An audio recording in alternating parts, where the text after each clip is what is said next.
Hi, Chemistry, Mrs. KJ here, going over lesson 1.03, gas laws. And if you'd like to use the student guide, it is inside the lesson resources. I definitely like that they have the keywords and pronunciations, so if you don't know all of those or don't have them written down anywhere, hit pause and make sure you have all of those vocabulary words. All right. So remember, a law in science means that something that all scientists agree on and they believe it's true for the entire universe. So there's actually not a lot of laws if you think about it in science class, but we have three of them we're doing today. We have Boyle's law, Charles' laws, and Gay-Lussac's law. They are French, so they get the funny accent. I say funny not because French accents are funny. I say funny because I am terrible at accents. So, gas laws describe the behaviors of gases. Much of what we know about the behavior of gases came from studies in the late 17th to early 19th centuries. Okay, so that would be when? 1600s to about the 1800s, and was prompted by the development of hot air balloons. Three prominent scientists, Robert Boyle, Jacques Charles, and Joseph Louis Gay-Lussac, formulated mathematical relationships or laws that relate the temperature, volume, and pressure of a fixed amount of gas. So fixed amount meaning you have the same number of molecules in before and after. In this lesson, you will learn and use the gas laws that these scientists discovered. So again, you can get your lesson resource, and our goals are to define the laws and apply them, and then compare and contrast the laws. As you read through the lessons, use a study guide to take notes, or just take notes on your own if you'd prefer. All right, Boyle, Charles, and Gay-Lussac described the behavior of gases. Long before they knew details about atoms, scientists described the behaviors of gases, which, if you pause and think about it, can you see most gases? No, right? Think about the air around you. And yet they knew it had to be something. And so that's why, even though they didn't know about atoms, much less protons, electrons, and neutrons, they did know that there was something they were breathing in and out. And so that was the beginning of the study of what was going on with those things that they couldn't see. Some key scientists were motivated by the invention of the hot air balloon. Their experiments used the barometer to measure atmospheric pressure and the manometer to measure gas pressure. These scientists had to deal with four factors or parameters. So parameters, like four things they had to keep in mind. They had to note the amount of the gas, the temperature, the volume, and the pressure. They wanted to learn how these parameters were related. Pressure is force per area, and its SI or metric unit is the Pascal, capital PA. A kilopascal, K, capital PA, is 1,000 pascals. So I wanted to show you a few pictures of barometers. Usually you see them looking more like this dial.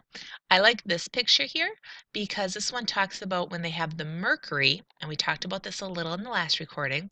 The harder the air pushes on it, the more air pressure, the higher the mercury rises in the column.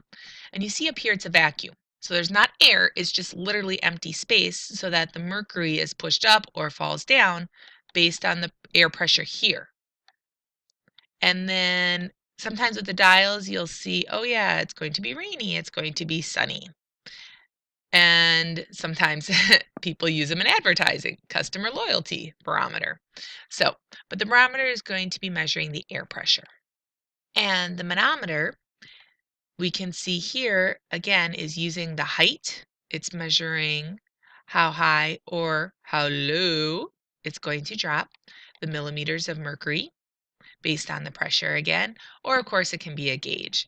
So the big idea is that it pushes on one side, the other side goes up or down, and you measure that change, that pressure difference, in order to read the pressure. So let's look at our timeline.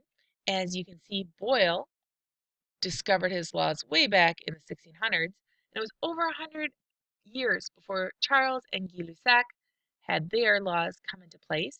Avogadro was after. And you can see that right around there we had Dalton talking about the atom, which makes sense. You have to know about the atom before you can tell how many there are. And for those of you that definitely like their history, that is happening right after the Declaration of Independence and before Napoleon is defeated at Waterloo. All right. Robert Boyle investigated the relationship between gas volume and pressure. Consider a cylinder with a movable piston that contains a fixed amount of gas molecules inside at constant temperature. All right, so let's look at a picture of that. Now, a piston, I know some of you are very familiar with because it is in your vehicles, like your car. And for those of you that aren't, it's basically this metal plate that's going to go up or down. And so we are going to be looking at the pressure and compare it to the volume. All right, so we are plotting the current point. Our pressure is 219.8 what? Pascals.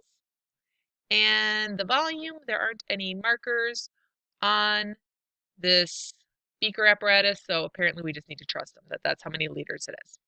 All right, and it shows the molecules moving around. Now, are the number of molecules going to change? No, we have to keep the number of molecules the same. What else do we have to keep the same? The temperature, because we only want to look at how pressure and volume are related.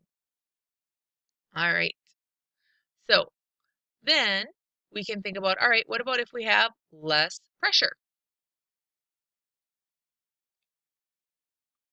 As we get less and less pressure, what happens? We're not holding them back anymore, right? We're letting them spread out because the gases are going to take up as much space as they possibly can. And without so much pressure, they can spread out more. Just like it's a lot easier to blow into a balloon made of latex or rubber than it would be to blow into simply a glass jar or something like that that's not going to expand. And as we look at our graph, we can see that as the pressure went down, less and less pressure, our volume increased. And of course, the opposite is also going to be true. The more pressure, what would we say about the volume? The less amount of volume there is because we're squeezing it together, we're forcing it together. So the more pressure, the more it's squeezed together, the lower the volume. So high pressure, low volume. At any given pressure, the gas occupies a certain volume. Now add weight or press down on the piston. The volume of gas will get smaller until the pressure inside matches the external pressure. The gas molecules are squeezed together in a smaller volume. There are more collisions now than before, so the internal pressure is higher. If you raise the piston or expand the cylinder, the opposite will happen. The internal pressure will decrease. Okay, so what should you have written down? Obviously, Boyle's talking about gas, specifically with the volume and the pressure. You should know that it's a fixed amount or the same amount of molecules at all time and the same temperature at all time. Make sure you have that written down. And then you can think about the overall effect. So when the molecules are squeezed closer together, in other words, they're going to have more pressure, right? Because they have more collisions, more pressure. It's going to be a smaller volume. Study the mathematics of Boyle's law. So here again is our chart, and I like that they finally gave us some numbers for our volume. So we look, as our volume increases, 0.2, 0.4, 0.6, 0.8, our pressure decreases. Boyle found that at constant temperature, the volume of a gas is inversely related to its pressure. Inversely, when one goes up, the other goes down. Mathematically, Boyle's law can be stated like this. Capital P, capital V equals lowercase k, where capital P is the pressure, capital V is the volume, and K is a constant. If you haven't worked with constants yet, in a lot of mathematical equations in science, there's a certain number that you just have to use. And so it's a given number that you always use, and that's called a constant. We're not going to use it yet. A more useful representation of Boyle's law is P1V1 equals P2V2. So this is saying that my first pressure times my first volume equals my second pressure times my second volume. Or, these are my numbers before, and when I multiply them together, they have to equal my numbers after. And this equation says where P1 and P2 are the two pressure values, while V1 and V2 are the corresponding volumes. You can use this equation to calculate an unknown volume when you are given two known pressures and a volume, or you can also use it to calculate an unknown pressure when you are given two known volumes and one pressure. So in other words, you're going to get 3 out of 4 of these, and you have to mathematically solve for the fourth one. Given known pressures and volume, calculate an unknown volume. Walk through the solutions. So, a 2.0 liter balloon has a pressure of 203 kilopascals when the pressure increases to 1015 kilopascals. What is the volume? List everything you know. So hit pause, list everything you know, and what it is. Is it your first pressure, your second pressure, your first volume, your second volume, and what are you solving for? So you should write P1 equals 203 kilopascals, P2 equals 1015 kilopascals, V1 equals 2.0 liters. Now, I want to pause for a second. Be careful with your units.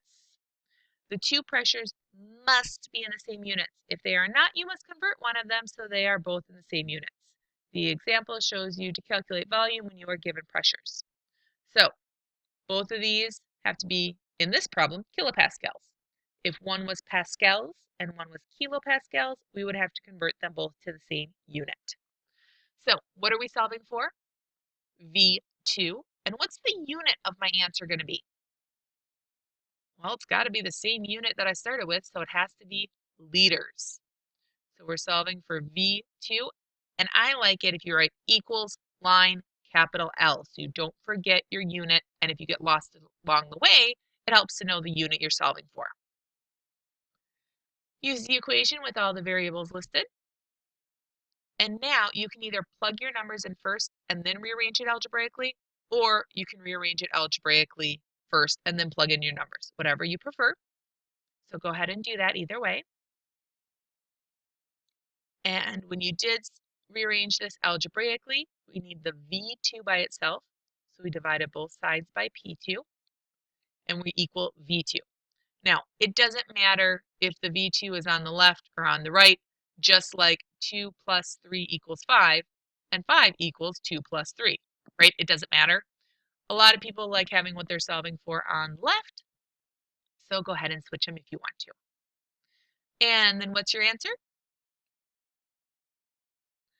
It should be 0.4 liters. Now, there's two ways to check gas law problems that I like. The first way is, did you actually get the unit you wanted? We wanted liters, so did we cancel our kilopascals? One on the top, one on the bottom. Yep, they cancel. I only have L left over. Perfect. The other way to think about it is this. It says a 2-liter balloon has a pressure of 203. My pressure increased. If my pressure goes up, what happens to the volume? It goes down.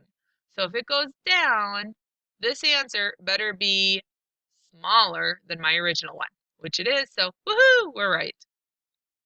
The next law we're going to go to is Charles' law. Jacques Charles investigated the relationship between gas volume and temperature. Review the cylinder with a movable piston. The cylinder contains a fixed amount of gas molecules inside at a constant pressure. Remember, we are only dealing with two variables at a time. So the amount of gas has to stay the same.